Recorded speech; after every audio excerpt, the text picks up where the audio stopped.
Suatu pagi yang cerah, seorang pemuda bernama Budi sedang berjalan-jalan di taman kota. Budi adalah seorang pemuda biasa, hidup sederhana, dan bekerja sebagai karyawan di sebuah toko kecil. Di tengah-tengah perjalanannya, Budi melihat seorang nenek tua yang kesulitan membawa belanjaannya. Plastik yang dibawanya tampak terlalu berat dan nenek itu terlihat kelelahan. Tanpa berpikir dua kali, Budi segera menghampiri nenek itu. "Bu, biar saya bantu ya," kata Budi sambil tersenyum ramah. Nenek itu terlihat lega dan dengan senang hati menerima bantuan Budi. "Terima kasih, Nak. Kamu sangat baik hati," ucap nenek itu dengan suara lirih. Budi mengambil alih belanjaan nenek tersebut dan mengantarnya hingga ke rumah. Rumah nenek itu sederhana, berada di pinggiran kota, tidak jauh dari tempat Budi tinggal. Setelah sampai, nenek itu berterima kasih berulang kali dan menawarkan Budi untuk masuk dan minum teh. Namun, Budi menolak dengan sopan. Terima kasih, Bu, saya harus segera pergi bekerja." Nenek itu tersenyum hangat dan mengucapkan terima kasih sekali lagi. "Kamu anak yang baik, semoga rezekimu lancar," ucapnya. Hari berlalu seperti biasa, namun beberapa hari kemudian, di tempat Budi bekerja, ada pengumuman bahwa perusahaan sedang mencari pekerja untuk posisi yang lebih tinggi. Budi tidak menyangka bahwa nasib baik akan datang kepadanya ketika ia dipanggil untuk wawancara dengan direktur perusahaan. Saat tiba di ruang direktur, Budi terkejut melihat seorang pria muda yang tampak berwibawa. Di sebelahnya, duduk seorang wanita tua yang tak lain adalah nenek yang pernah Budi tolong di taman.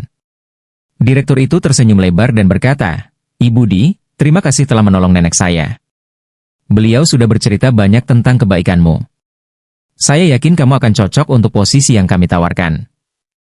Budi tak bisa berkata-kata.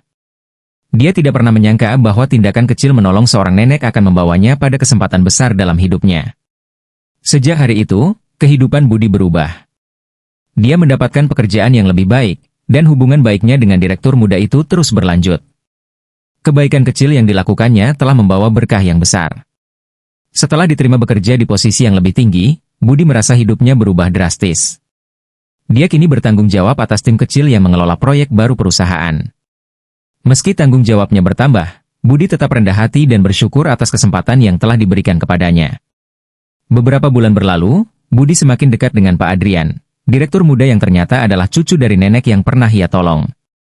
Pak Adrian sering mengajak Budi berdiskusi tentang strategi perusahaan dan mempercayainya untuk menangani proyek-proyek penting.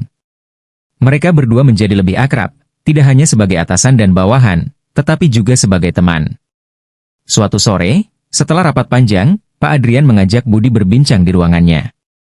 "Budi, aku harus jujur," katanya sambil tersenyum kecil. "Awalnya, aku penasaran mengapa nenek sangat memujimu. Tapi setelah bekerja bersamamu, aku paham bahwa kamu memang memiliki hati yang tulus. Itu kualitas yang langka." Budi tersenyum canggung.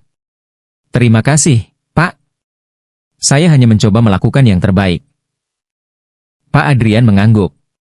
"Kamu tahu, Budi, nenekku selalu berkata bahwa hidup itu tentang memberi. Kamu sudah memberi kebaikan tanpa mengharapkan apapun kembali. Itu yang membuatku percaya bahwa kamu bisa jadi pemimpin yang baik di sini." Mendengar hal itu, Budi merasa tersentuh. Namun, dia tidak pernah berpikir untuk mencari keuntungan dari perbuatannya dulu. Baginya, membantu nenek itu adalah hal yang wajar dilakukan. Namun, perlahan-lahan, Budi mulai menyadari bahwa kebaikan yang tulus memang bisa membawa perubahan besar dalam hidup seseorang. Waktu terus berjalan, dan Budi semakin menunjukkan kompetensinya di perusahaan.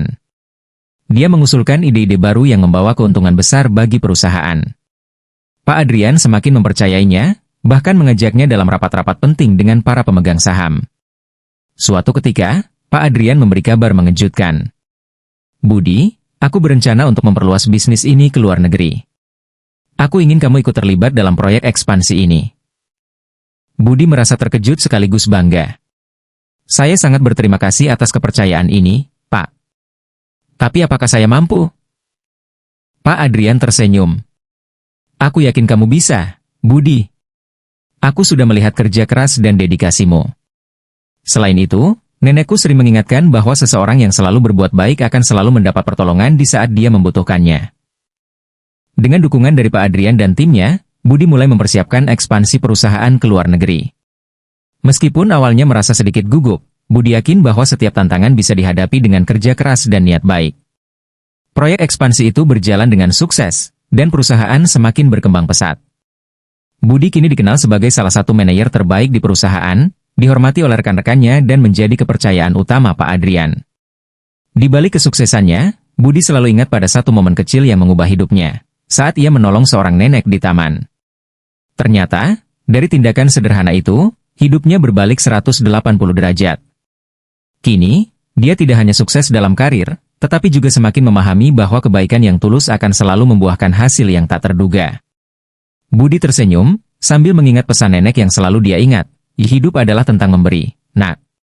Berikanlah kebaikan tanpa mengharap balasan, dan lihatlah bagaimana hidup akan membalasmu dengan cara yang paling indah. Setelah kesuksesan proyek ekspansi ke luar negeri, Budi semakin mantap menempuh jalan karir yang kini berada di puncak. Reputasinya sebagai manajer handal semakin dikenal di kalangan bisnis. Namun, di balik semua pencapaian itu, Budi tetap menjadi pribadi yang sederhana dan rendah hati. Dia tidak pernah melupakan akar kebaikan Yan. Suatu hari, Budi mendapat undangan makan malam dari Pak Adrian. Bukan undangan biasa, melainkan di rumah keluarga besar Pak Adrian, yang terletak di pinggiran kota. Ini adalah kali pertama Budi diundang ke acara keluarga direktur itu, dan dia merasa sedikit gugup. Namun, perasaan gugupnya segera hilang saat ia sampai dan disambut hangat oleh Pak Adrian dan keluarganya, termasuk sang nenek yang pernah ia tolong. Nenek itu tersenyum lebar saat melihat Budi masuk ke dalam rumah. "Ah, anak yang baik hati. Ayo, sini duduk di sampingku," katanya sambil mengulurkan tangan. Budi duduk di dekat nenek tersebut, dan mereka berbincang-bincang santai. Nenek Adrian kemudian bercerita tentang keluarganya, masa-masa sulit yang pernah mereka hadapi, dan bagaimana mereka bisa bangkit. Dia bercerita tentang pentingnya menjaga nilai-nilai keluarga dan selalu membantu sesama. Kebaikan itu akan selalu menemukan jalannya kembali padamu, katanya lagi, dengan penuh keyakinan. Saat malam semakin larut, Pak Adrian dan keluarganya mengungkapkan sesuatu yang tak terduga. "Budi, setelah melihat kinerjamu selama ini, aku dan keluarga memutuskan untuk memberikanmu kesempatan lebih besar," kata Pak Adrian sambil tersenyum. Budi terdiam, tak tahu harus merespons bagaimana. "Kesempatan apa yang Bapak maksud?" Pak Adrian melanjutkan, "Kami berencana membuka anak perusahaan yang fokus pada inovasi teknologi, dan aku ingin kamu menjadi salah satu pemegang saham serta menjabat sebagai direktur operasionalnya. Ini bukan hanya tentang karir, Budi, tapi kami ingin kamu menjadi bagian dari keluarga besar kami. Kamu sudah membuktikan kesetiaan, kerja keras, dan kebaikanmu." Budi terkejut sekaligus terharu. Ia tidak pernah membayangkan bahwa hidupnya akan berubah sedemikian rupa. Dulu ia hanyalah seorang pemuda biasa, namun kini ia ditawari posisi yang lebih dari sekadar pekerjaan, tapi sebuah ikatan yang lebih dalam. Ia tidak bisa menahan rasa syukur yang mendalam. "Terima kasih banyak, Pak Adrian, Bu," kata Budi sambil melirik nenek dengan penuh rasa hormat. "Saya tidak tahu bagaimana membalas semua kebaikan ini." Nenek itu tersenyum penuh kebanggaan. "Nak, kamu tidak perlu membalasnya dengan harta atau jabatan. Kebaikan yang kamu tabur sudah cukup. Dan lihatlah sekarang bagaimana Tuhan membalasnya. Kamu hanya perlu melanjutkan apa yang sudah kamu lakukan, berbuat baik dan membantu sesama." Budi terdiam, menelan kata-kata bijak itu dalam-dalam. Ia tahu bahwa hidupnya kini telah memasuki babak baru, di mana ia bukan hanya seorang pekerja yang sukses, tetapi juga seseorang yang memegang tanggung jawab lebih besar dalam membantu orang lain dan menjaga kepercayaan yang telah diberikan. Malam itu, Budi pulang dengan hati yang penuh syukur. Ia berjanji pada dirinya sendiri bahwa tak peduli seberapa tinggi ia mencapai puncak karir, ia akan selalu memegang nilai-nilai kebaikan yang diajarkan oleh nenek Adrian. Sebuah momen kecil di taman yang dulu tampak biasa saja, ternyata menjadi fondasi dari semua yang ia capai sekarang. Dengan semangat dan ketulusan yang tak pernah pudar, Budi menjalani hidupnya dengan lebih bijak, lebih baik, dan lebih berani. Kini, ia tahu bahwa tak ada tindakan kebaikan yang sia-sia, dan semuanya pasti akan kembali dalam bentuk yang lebih indah, tepat di saat yang tidak terduga. Beberapa bulan setelah penawaran menjadi direktur operasional anak perusahaan baru, Budi mulai menjalankan perannya dengan penuh tanggung jawab. Ia berkomitmen untuk menjaga kepercayaan yang diberikan oleh keluarga Pak Adrian. Perusahaan yang dipimpinnya fokus pada pengembangan teknologi ramah lingkungan, sebuah proyek yang selaras dengan keinginan Budi untuk memberi dampak positif pada masyarakat dan lingkungan. Perjalanan barunya ini tidaklah mudah. Ada banyak tantangan dalam mengelola perusahaan, terutama saat menghadapi persaingan bisnis yang ketat dan perubahan teknologi yang sangat cepat. Namun, Budi tetap optimis. Ia ingat pesan nenek Pak Adrian, ketulusan dan kerja kerasmu akan membawa jalan keluar di saat tersulit. Dengan semangat itu, Budi menghadapi setiap rintangan dengan kepala tegak. Salah satu tantangan terbesarnya adalah mencari investor yang mau mendanai proyek teknologi hijau mereka. Banyak yang ragu dengan prospek jangka panjang dari proyek tersebut. Namun, Budi tidak menyerah. Bersama timnya, dia terus berinovasi dan menyempurnakan konsep teknologi mereka agar lebih efisien dan berdampak besar. Suatu hari, saat menghadiri konferensi bisnis di luar negeri, Budi bertemu dengan seorang pengusaha besar yang tertarik dengan ide teknologi hijau tersebut. Namanya Emerly, seorang miliarder asal Korea Selatan yang dikenal peduli pada isu-isu lingkungan. Dalam diskusi mereka, Emerly terlihat sangat antusias mendengar rencana Budi untuk memproduksi energi terbarukan dengan teknologi inovatif yang lebih murah dan mudah diakses masyarakat luas. Proyek ini memiliki potensi besar, kata Emerly dengan penuh semangat. Saya tertarik untuk berinvestasi, tapi saya ingin melihat langsung cara kerja teknologinya di lapangan. Budi menyambut tawaran itu dengan gembira. Sekembalinya ke Indonesia, ia segera mengatur pertemuan dengan Emerly untuk memperlihatkan prototipe teknologi mereka. Setelah melihat demonstrasi yang berjalan lancar, Emerly langsung menyetujui pendanaan besar yang dibutuhkan untuk mengembangkan proyek tersebut lebih jauh. Ini adalah langkah besar bagi perusahaan yang dipimpin Budi, dan berkat kerja kerasnya, mereka berhasil memulai produksi massal. Dalam waktu singkat, teknologi yang dikembangkan oleh perusahaan Budi mulai dikenal luas dan diadopsi oleh banyak negara. Mereka mampu menciptakan energi yang ramah lingkungan dan terjangkau, sebuah terobosan besar di dunia teknologi hijau. Anak perusahaan yang Budi pimpin menjadi salah satu pemain utama dalam industri teknologi ramah lingkungan. Di tengah kesibukannya, Budi tak pernah lupa mengunjungi nenek Pak Adrian. Nenek itu kini sudah semakin tua, tetapi senyumnya tetap sama, penuh kehangatan. Suatu hari, saat Budi mengunjunginya, nenek itu berkata, "Enak, lihatlah bagaimana hidup membawa kebaikan padamu.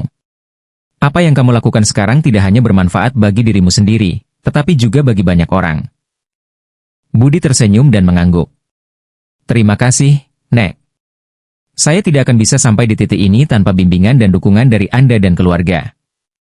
Nenek itu tertawa kecil. "Yang paling penting, kamu harus selalu ingat bahwa kesuksesan itu adalah alat untuk berbuat lebih banyak kebaikan. Jangan pernah berhenti menolong orang lain, tak peduli seberapa tinggi kamu berada." Kata-kata itu terus terngiang dalam pikiran Budi. Dia semakin termotivasi untuk menjadikan perusahaannya sebagai kekuatan yang tidak hanya menguntungkan secara bisnis, tetapi juga berdampak besar pada kehidupan masyarakat. Dia memulai program tanggung jawab sosial perusahaan, memberikan akses gratis ke teknologi energi terbarukan bagi desa-desa terpencil yang selama ini tidak memiliki akses listrik. Kebaikan yang dulu dia mulai dengan menolong seorang nenek di taman kini tumbuh menjadi sesuatu yang jauh lebih besar.